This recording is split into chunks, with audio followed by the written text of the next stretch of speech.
Okay.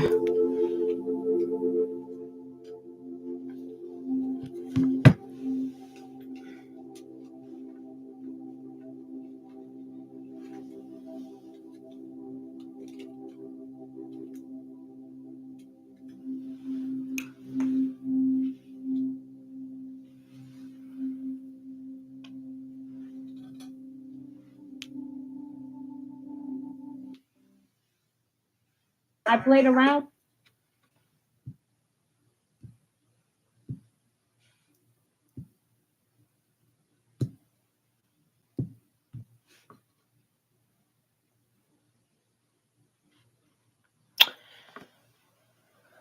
Hi.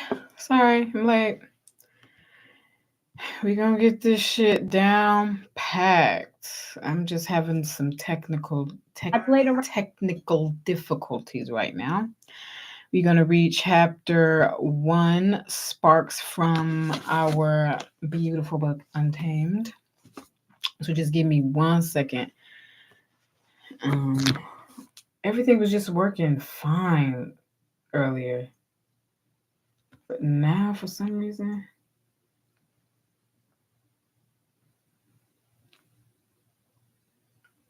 it's not.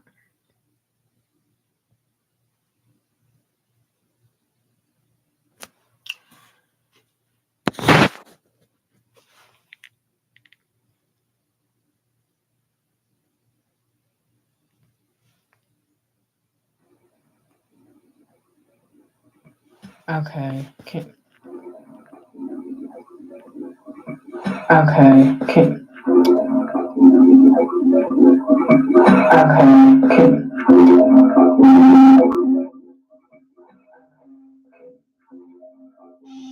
what the fuck is going on here?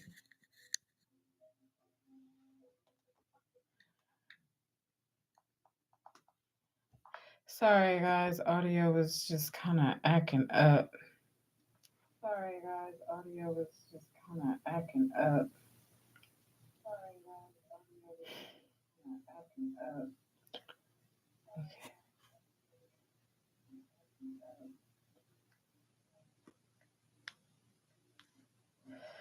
All right, I got it. Let's see. Give me.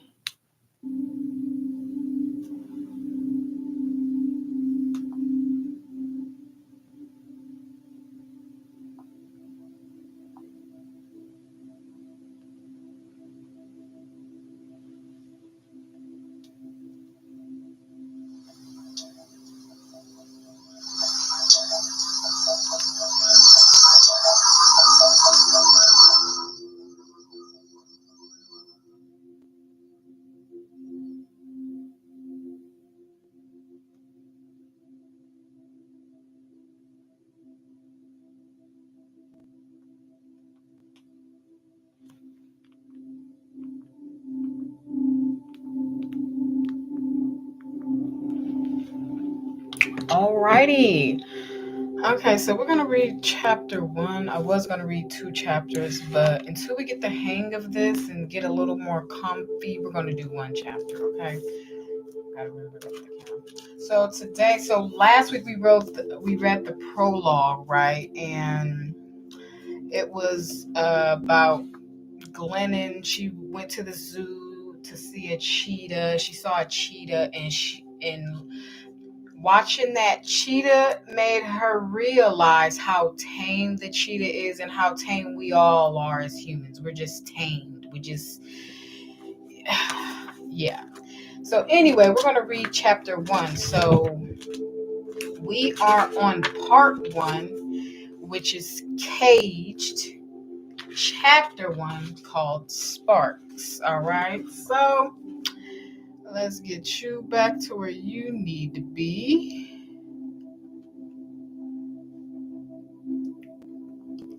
Okay, good.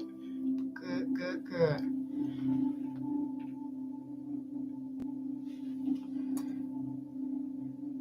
Oh shit.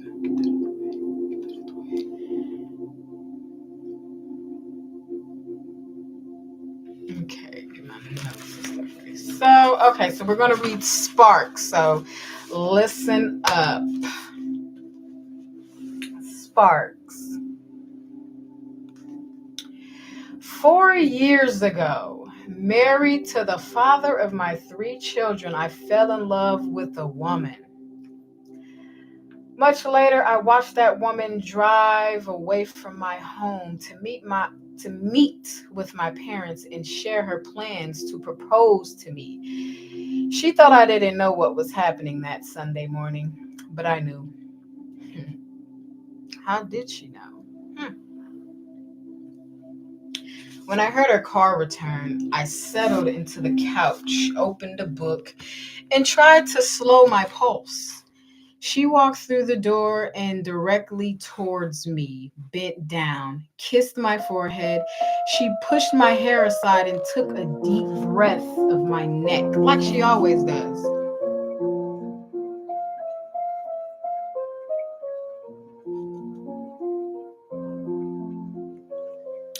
Then she stood up and disappeared into the bedroom. I walked into the kitchen to pour some coffee for her, and when I turned around, she was right there in front of me, down on one knee, holding up a ring. Wow, that sounds very romantic.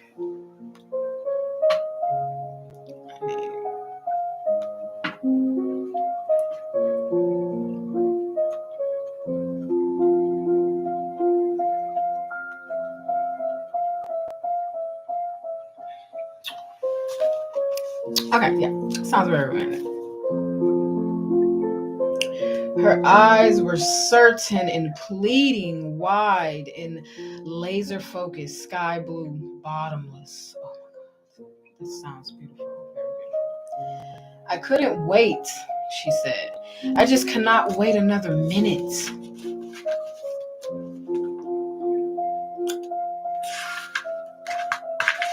Later in bed, I held my head on her chest while we talked about her morning. She told my parents, I love your daughter and grandchildren like I've never loved before.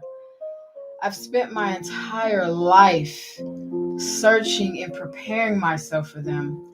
I promise you that I will love and protect them forever. My mother's lips quivered with fear and courage as she said, Abby, I have not seen my daughter this alive since she was 10 years old. Much else was said that morning, but that first response from my mother jumped out at me, like a sentence in a novel begging to be underlined. I have not seen my daughter this alive since she was 10 years old. And that kind of makes me think,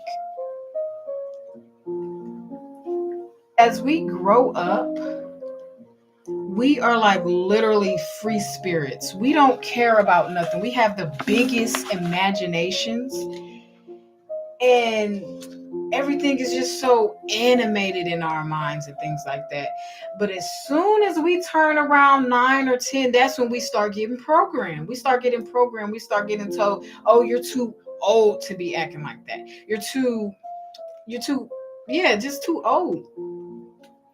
So now at that age, we're starting to be trained how to be adults. And I feel like I feel like you should stay a child as long as possible. Be childlike as long as possible, because I'm telling you, they will kill the kid inside of you. The kid inside of you needs to stay alive. You can't kill it. Otherwise, you're going to get old. So, yeah, that kind of makes sense.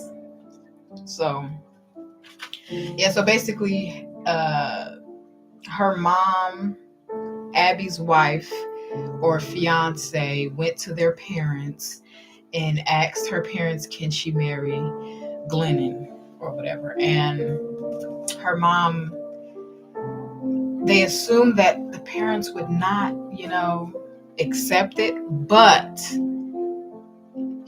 Glennon was shocked that her mom accepted and saw that being with this woman, her mom saw how alive she was.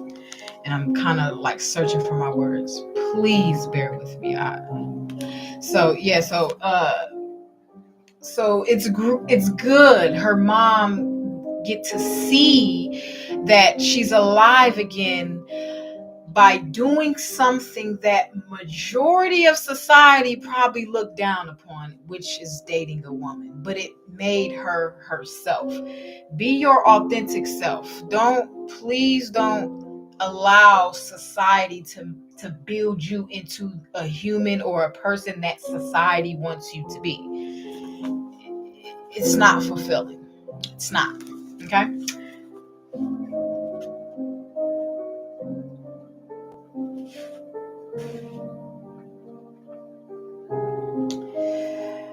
My mother watched the spark in my eyes fade during my 10th year on Earth. Now, 30 years later, she was witnessing the return of that spark. In the past few months, my entire posture had changed. I looked regal to her and a little scary. After that day, I began to ask myself, where did my spark go at 10? How had I lost myself?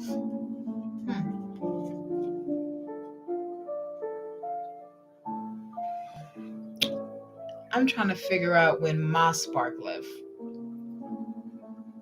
And anybody out there, do you remember a time where this, I don't even know what words I'm looking for, but a time where the thing that you really love, it just kind of faded away, or somebody probably made you feel bad for believing in something or liking a hobby. Somebody probably made you feel bad, so you felt like you didn't want to do that, so people didn't make fun of you or something like that. Yeah, I'm not sure. I'm not really sure about that when it was with me, but I know we all went through it, especially growing up. Yeah. I've done my research and learned this. 10 is when we learn how to be good girls and real boys. 10 is when children begin to hide who they are in order to become what the world expects them to be. This is what I hate about society. This is what I hate, because we kill, like, as a kid, as a young child, we have this sole purpose in life, and we are not scared to go after our dreams. But as we get older, we start those dreams that we had when we were younger, they start to fade away, because society is like programming us to be a certain way, you know. I remember one time I wanted to grow up and be a fucking dinosaur. Can't nobody tell me that. I could be a dinosaur if I fucking want to. But society will tell you you can't be a dinosaur, but you really can be a dinosaur. You really can. If I wanted to grow up and be a fucking dinosaur, all I had to do was go get a costume and perform. I can be one of the biggest dinosaur characters of the world. You can be whatever the fuck you want. You can be whatever you want. Don't let society kill the child in you, okay? We all going through it. We all going through it. But anyway,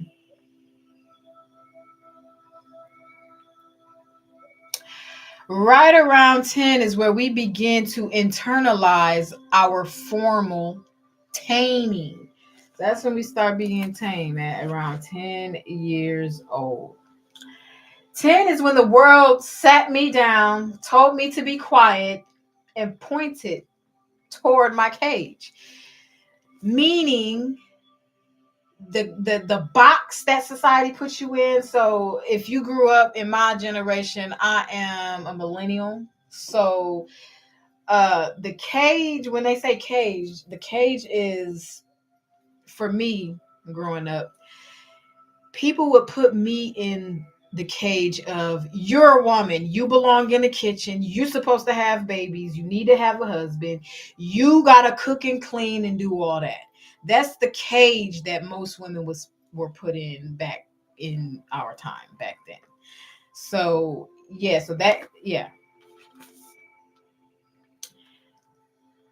like I said, 10 is when the world sat me down, told me to be quiet, and pointed me toward my cages. These are the feelings you are allowed to express. This is society speaking to us. This is how a woman should act. This is how the body you must strive. This is the body you must strive for. These are the things you will believe. Religion. All of this shit is just forced on us to the point we just think it's real. Somebody told us something and then we had to believe it. We had to believe it because we got to listen to the adults, right? We got to listen to the adults. But it's not natural. We all get to this point in life to where it's like, this is not the life I wanted. I'm only in this life because somebody told me I had to be in it. I'm not living for myself. If you really sat down and thought about it, look at your life right now. Are you living for yourself? Or did somebody tell you this is how it's supposed to be and you actually living for them for their validation? Yeah. So anyway, like I was saying, this is the body you must strive for. These are the things you will believe. These are the people you can love. AKA, if you're a girl, you can only love boys. If you're a woman, you can only love men. If you're a man, you can only love women. Yeah. These are the people you can love. Those are the people you should fear, AKA police or pastor, people, people in power. They're telling you who you can and can't fear. Like, think about it. Even school is taming you to be an obedient fucking adult. They train us to be an obedient adult. They don't want us to think for ourselves. They think for us. That's why they have to tame us. They tame in our mind and our being and things like that. It's not natural.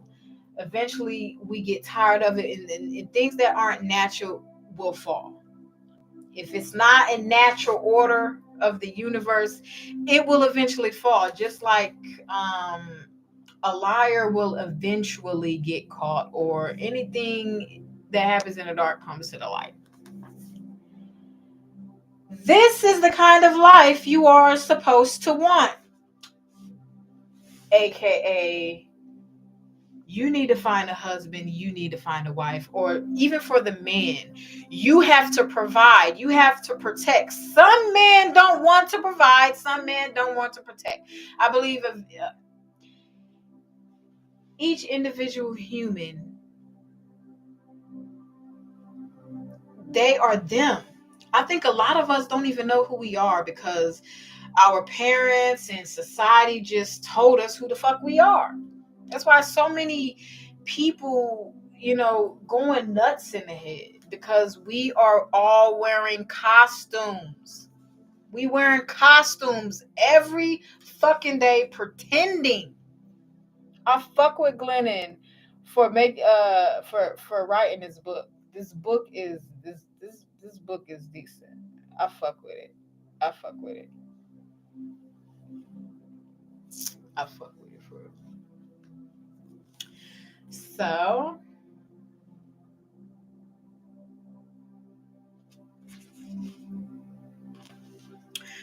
nobody in the chat. So good morning. Good morning. We are halfway through chapter 1, Sparks. Let me get a drink of water. So basically we're tamed. We're all tamed. We're all tamed. Let me put my hat on. Let me make this a little fun. Yeah, you know what?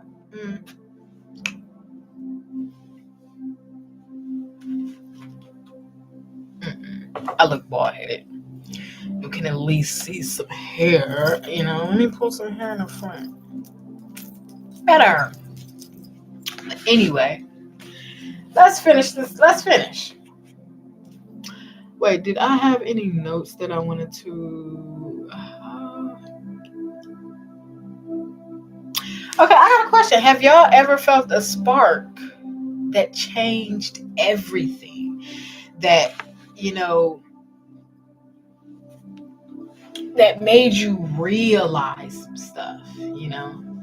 Because I remember I was in a long-term relationship, right? And my I was in it for a long time. Then one day I just realized I was in this relationship because I felt like I needed that person. You know what I'm saying? And something hit me to where I'm like, I don't need you. I'm only here because I feel like I need you. I'm scared of the unknown. You know what I mean? So, and once that happened, I just, I start making changes. I went into action right away when I felt that spark. I'm like, I need to be on my own. I have not been on my own as an adult. I need to figure out who I am. I don't even know who I am. I don't. So, yes, that's for me. Okay, we're gonna get back to that. All right.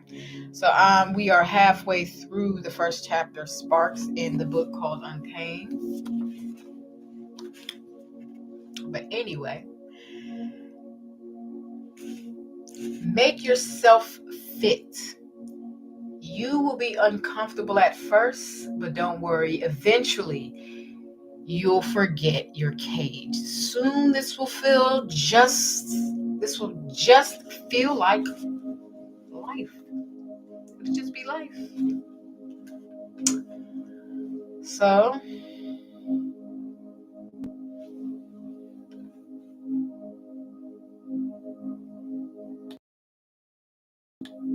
you, oh fuck. Okay. Yeah, just life. I want to be a good girl. So I tried to control myself. I chose a personality, a body, a faith, and a sexuality so tiny I had to hold my breath to fit myself inside. Then I promptly became very sick. So maybe about a year ago, I learned, like, it's been like I've been learning that when you are in a situation and you can't be your authentic self, you will eventually get sick. So if you are in a relationship that is not healthy for you, and you are putting aside your spiritual health, your mental health, and your mental health, spiritual health, and something else, you can get sick. And example, I remember when I was in a long-term relationship, I was stressed out. I lost a lot of weight. And I remember having this issue with my breast. I thought I had cancer. Like, what the symptoms that I had, I was looking them up. And you know how looking stuff up on Google, you're going to diagnose yourself. The symptoms I had, it was called Pagets of the nipple or something. It was uh very uncomfortable. I was going back and forth to the doctor wondering what the fuck is wrong with me. And they could not figure it out. They was telling me, "Are you sure you're not pregnant? Because your nipples look like you're breastfeeding." And I'm like, "Honey, I'm on my period right now. There's no way I can be pregnant. I don't know what's going on. Can somebody tell me what's going on with my titties?" And they couldn't, they didn't know. So eventually I got out of that relationship. And everything in me just started healing. So that's when I started believing that if you don't take your mental health serious, you can literally get sick. Stress can cause cancer. You have to take care of yourself. Put yourself first. You can't help other people, or you can't do for other people unless you are doing for yourself first. You cannot pour from an empty cup. I always tell people, you give them the overflow. You fill your cup all the way up, and the overflow you share with everybody else. But if you're not all the way filled, stop giving unless it's needed. Unless you got it to give. Okay? So let's go ahead and finish this up because I'm getting off track. Okay. When I became a good girl, I also became a bulimic. No, you know what? I'm gonna start the previous paragraph over. I wanted to be a good girl, so I tried to control myself. I chose a personality, a body, a faith, and a sexuality so tiny I had to hold my breath to fit myself inside. Then I promptly became very sick because you're not being yourself. You ain't being your authentic self. You're being what everybody else wants you to be. You could become sick doing that. When I became a good girl, I also became a bulimic. None of us can hold our breath all the time. Bulimia was where I exhaled. It was where I refused to comply, indulge my hunger, and express my fury. I became animalistic during my daily binges. Then I'd drape myself over the toilet and purge because of a good girl must stay very small. I remember going through that when I was young. I didn't want to be fat. I always used to make myself throw up because I was scared to be big. I always wanted to be skinny. I used to make myself throw up all the time when I was young. Insecurities, because society puts this dumb ass belief in you. You're supposed to look a certain way. And ain't nobody got time for that bullshit. Ain't nobody got time for that bullshit. But anyway.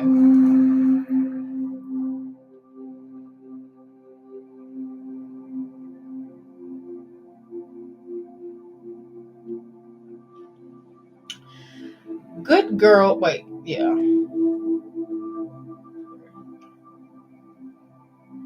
I became animalistic during my day. Then I dragged myself over the toilet and purge. Because a good girl must stay very small to fit inside her cages. She must leave no outward evidence of her hunger. Good girls aren't hungry, furious, or wild. Really? Mm-mm. All of the things that make a woman human are a good girl's dirty secret. See, that's what I don't like.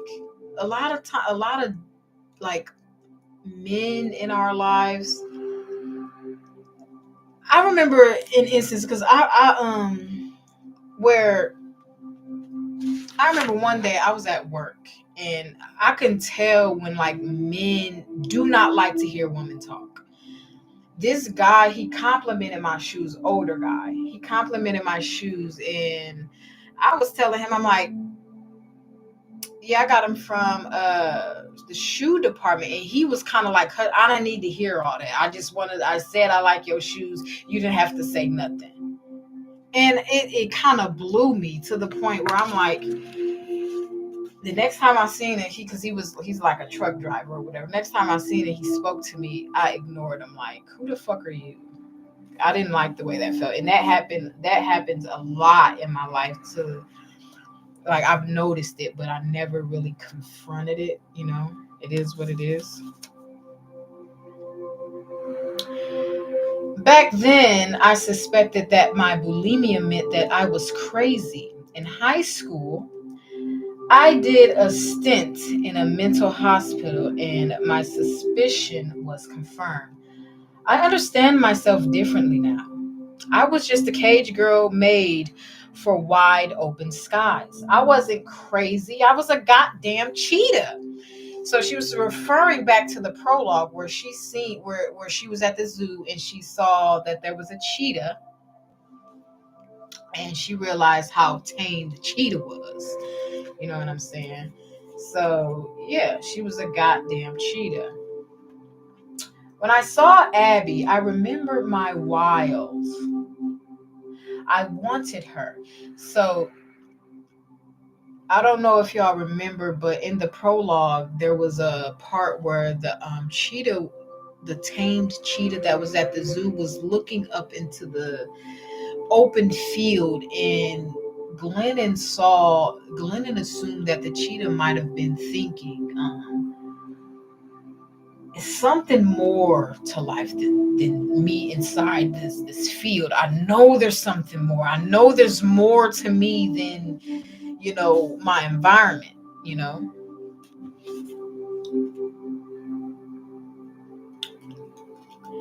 I wanted her. Wait, when I saw Abby, which is her fiance,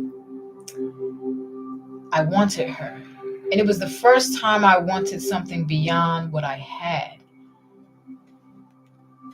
been trained, what I had been trained to want. I love her. And it was the first time I loved someone beyond those I had been expected to love. Creating a life with her was the first original idea I ever had, and the first decision I made as a free woman.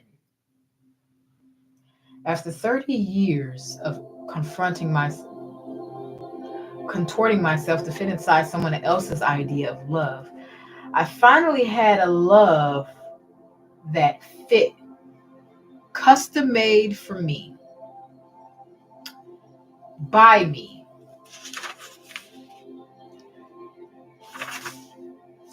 I finally asked myself what I wanted instead of what the world wanted from me. I felt alive. I tasted freedom, and I wanted more. I looked hard at my faith, my friendships, my work, my sexuality, my entire life, and asked, how much of this was my idea? How much was it? If you think about it, how much of your life was your idea? Or or did somebody tell you that this is how you're supposed to live? Who is your life really your life?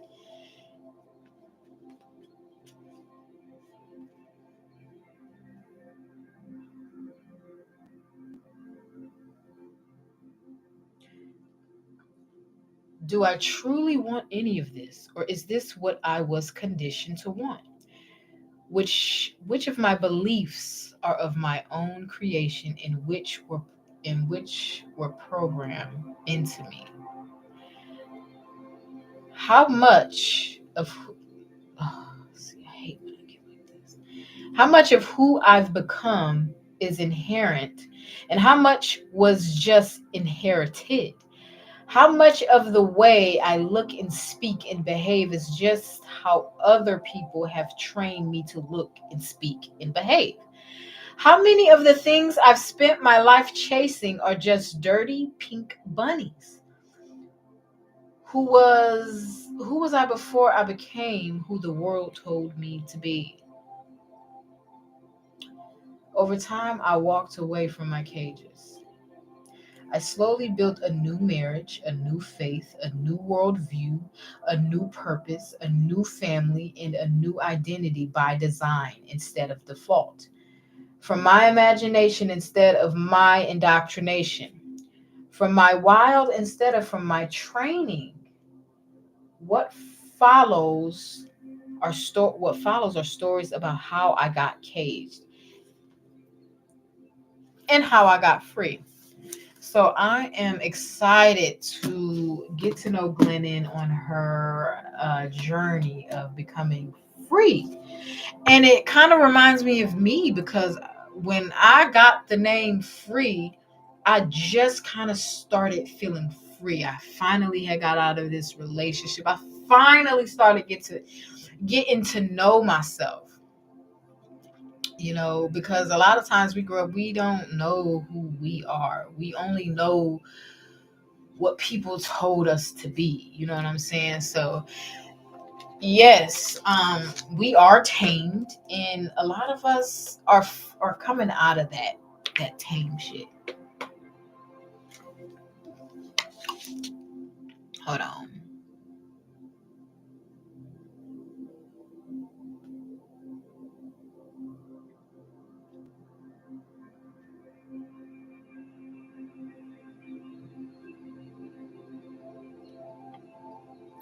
Okay, so yeah, like earlier I asked, did any of y'all have a spark moment to where you like, you know what, I'm finna start, I could really do this, that spark hits you to where it's like, I don't have to live like this, you know?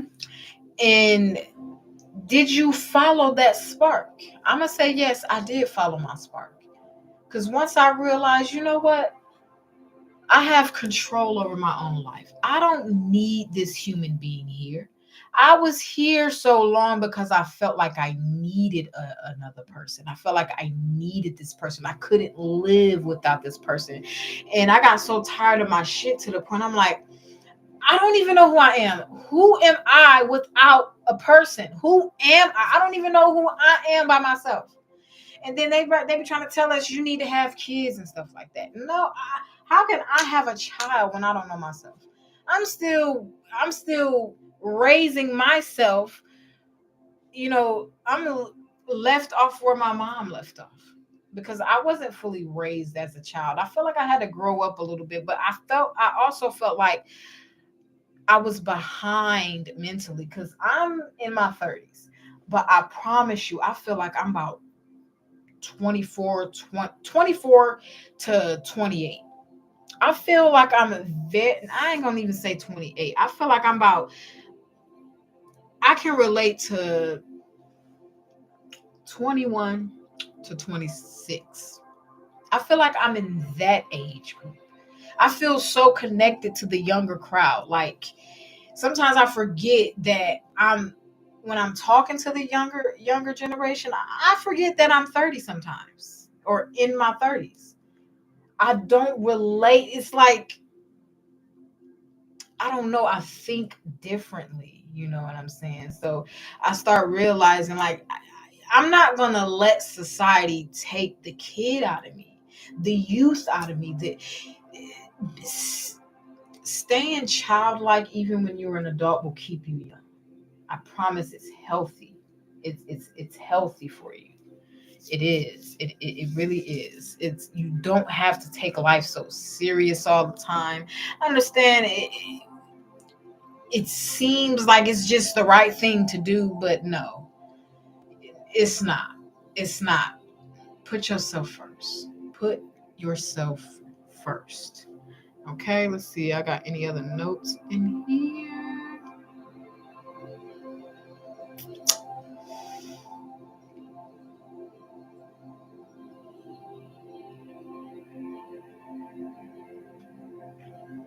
Okay.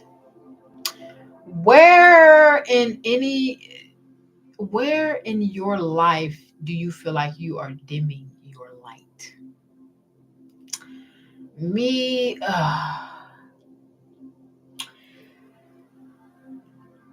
I feel like if I'm living with another human being, I'm dimming my light. For some reason, I recently realized this about myself. In my 30s, I can't live with people because you're not fully yourself. Like I like to do weird shit when I'm by myself. Like yell, just do dumb shit. I don't know, but you can do dumb shit by yourself. Like I like to be the version of me that I am when I'm by myself and nobody's around.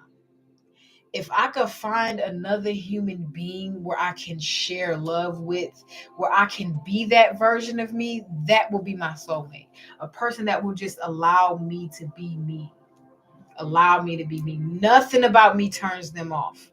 They're crazy about me. I want the love that I give. And I start realizing, like, shit, I think I give too much love to people. Because, like, honestly, I'm the type of person, I can't stand men. I can't stand men. But if I have a man, I love that man and I'm giving my all to that man. Like, I'm crazy about my person, but I can't stand men. I really can't. I really can't. I can't. But I love them. It is what it is. I accept who men are. That's what I would say. I accept them and I'm okay being that I feel like most men need more than one woman. One woman isn't enough. I accept that and I'm okay with living my life by myself if that's how it's going to end up. Or I may find a woman. I don't know. But that being said, we are finished with chapter 1. So last week we read the prologue, and today we read Sparks, which is the first chapter. I was gonna read 2 chapters each week, but I ain't fully comfortable doing this live. So once I get more comfortable and the repetition is in, and I know what I'm doing, because right now I'm freestyling, and I'm just getting the feel of things. So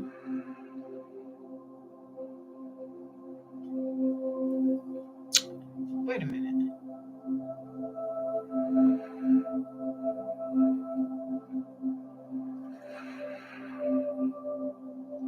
Right, but anyway, yeah, I'm just getting the feel of things. So right now, for now, we are only going to do 1 chapter.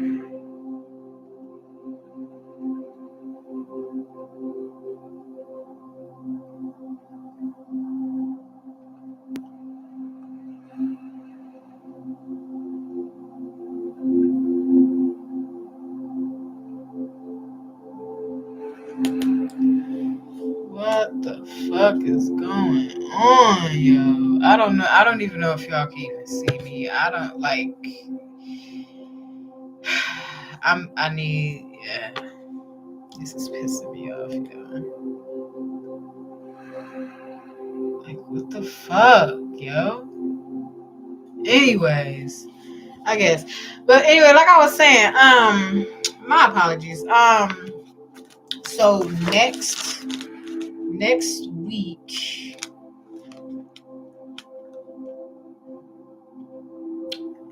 we have a chapter called Apples. So basically after this Sparks, which we just read, she is at the end of Sparks, she did say she's going to show us how she's going to explain how she became tamed and how she got free.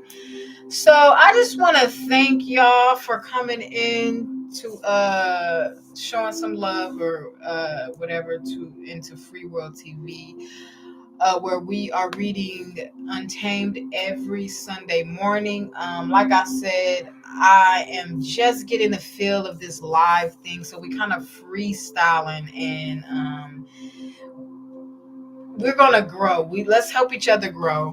I'm gonna get better. I was thinking as I was reading this chapter, I was thinking that maybe I should stop pausing so much while I'm reading, because when I pause and explain some things and I go back to reading, it's like I felt like people might forget what I read before. So I'm gonna like go through the whole book or go through the whole chapter, read it first next week, and then we'll go through more like that, and then we'll talk. But we only gonna get better. It's only up from here. As long as I keep coming, being consistent, we're gonna thrive. Okay, we're gonna thrive. I'm trying to build this little book club, and anybody interested in following the read, this is what I'm reading: Untamed by Glennon Doyle. I did get this off the TikTok shop, and it's a really good read. It's really good for women, even men, but mainly women who feel like they in a box and they're tired, and they feel like women who feel bad for feeling like they want more out of life. They, they want to chase their own dreams too. I don't want to just be a mom. I don't want to be I want to do stuff too. I want to follow my goals and things too. You know, ain't nothing wrong with it. Ain't nothing wrong with it. Put yourself first and don't be ashamed. Don't let nobody make you feel bad for putting yourself first. All right. So anyway, thank you so much for tuning in to Free World TV. And as I always say, through every struggle, a statement is made. It's your girl Free, and I'm out. Peace.